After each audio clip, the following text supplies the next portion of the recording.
how much time would you spend hating the bear? Okay, it seems to me you might even want to go visit the bear at the zoo with your friends. You'd say, that is the big one. That is the one that almost got me. You know, you might be pointing with his hand, however. But it would be fun. You would just, it's a completely different perception. Which state of mind would you rather have?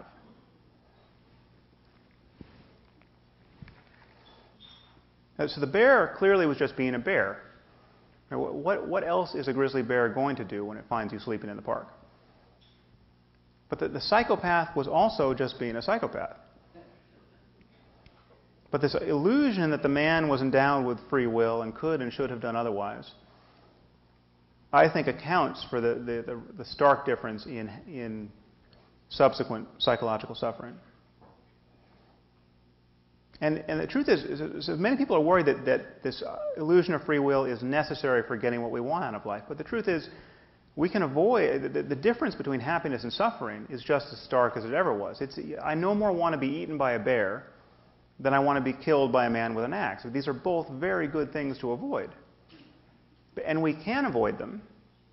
And we can encourage people to be as good and as reasonable as they can possibly be without confusing ourselves about the origins of human behavior.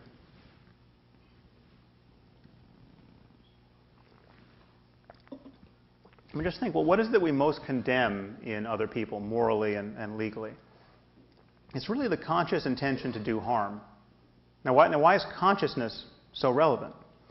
It's because in consciousness it seems that the global properties of our minds get together. The consciousness is where your beliefs and desires and long-term goals and intentions rub up against each other.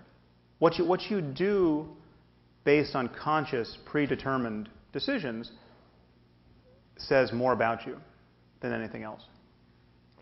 If you decide to kill your neighbor after weeks of reflection and library research and debate with your friends, well, then killing your neighbor actually says a lot about you.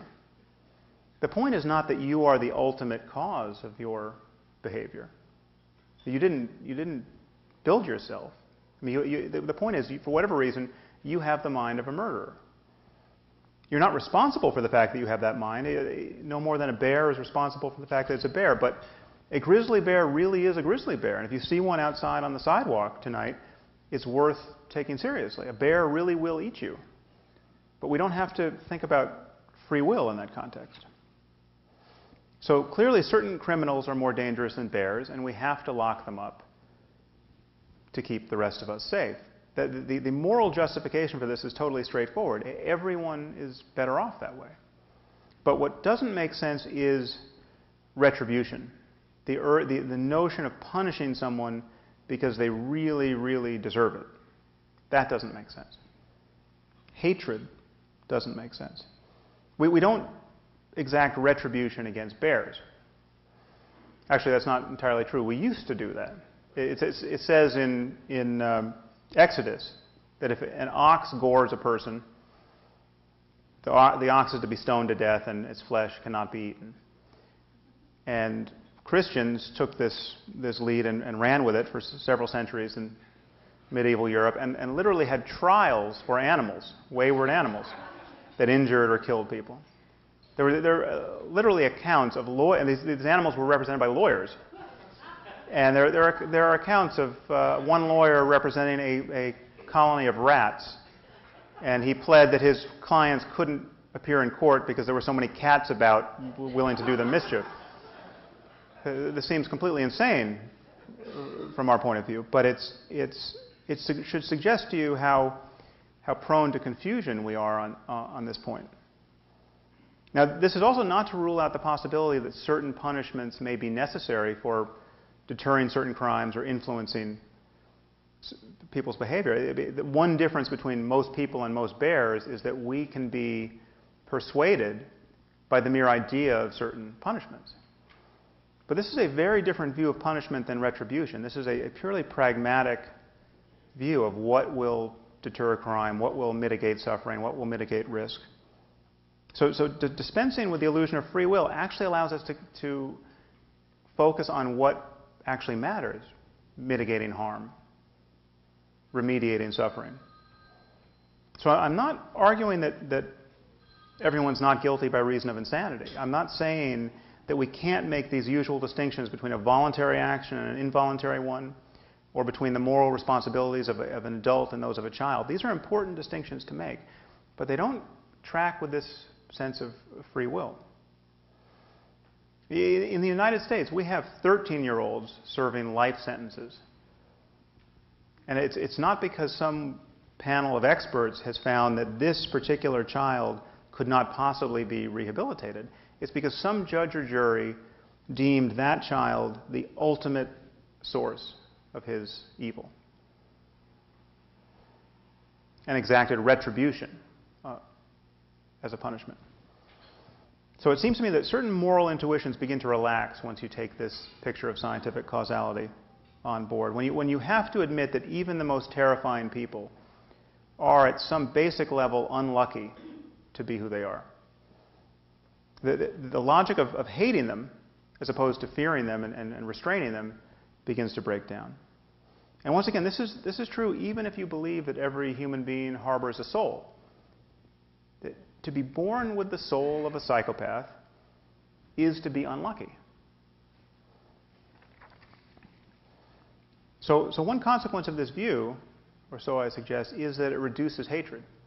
Actually, in my view, completely undercuts the logic of hatred.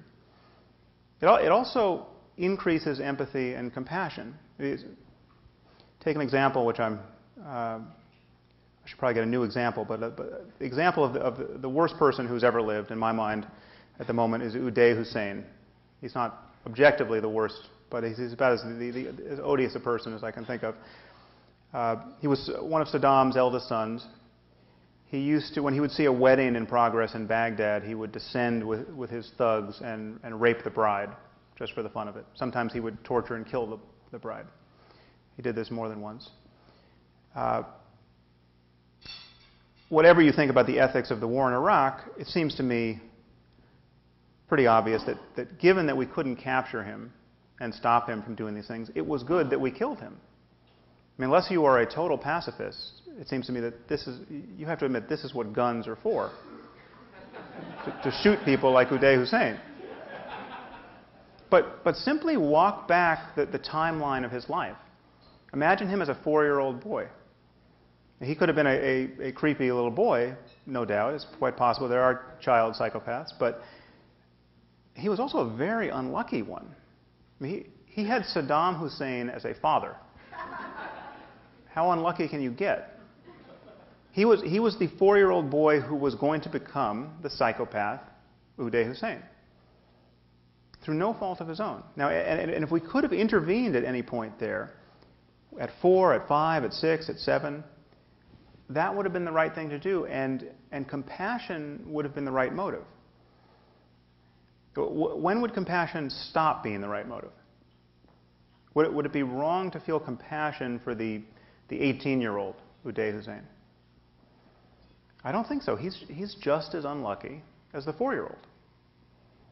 So ironically, if you want to be like Jesus and love your enemies, or at least not hate them, this is a doorway into compassion for even the worst people who have ever lived. Taking a wider picture of scientific causality into view. Now, one caveat is that this is not to say that this would be an easy view to adopt if you or someone you love was the victim of a violent crime. I'm not saying that in the heat of the moment you should be able to view the world this way. But in our more dispassionate moments, when it comes time to make public policy or to think about ethical norms, I think this is the view we need to take. So to conclude, I just want to bring this back to direct experience. It's generally argued that free will presents a real mystery to us, that we know we have it, it's subjectively an incontrovertible thing, and yet we can't map it onto physical reality. As I've said, I think this is a sign of confusion. It's not so much that there's an illusion of free will, it's that the illusion is an illusion. There is no illusion of free will. We're simply not paying attention to the moment-to-moment character of our conscious life.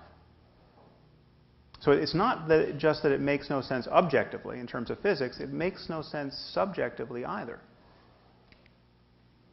Thoughts simply arise in the mind. What else could they do?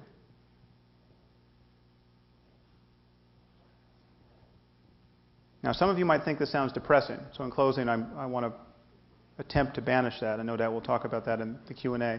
Because the fear is that this takes something away from us. And it does. It takes... The main thing it takes away is an egocentric view of life. But this can be tremendously liberating. We are not truly separate. We're not truly separate from one another, from our culture, from the world at large, from our personal history, from the deep past. We're linked to everything on this view. We are part of a system.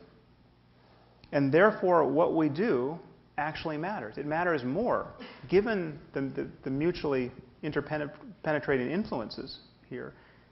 Our actions in the world and the actions of others matter even more than they would if we were atomized selves, truly authoring our own minds.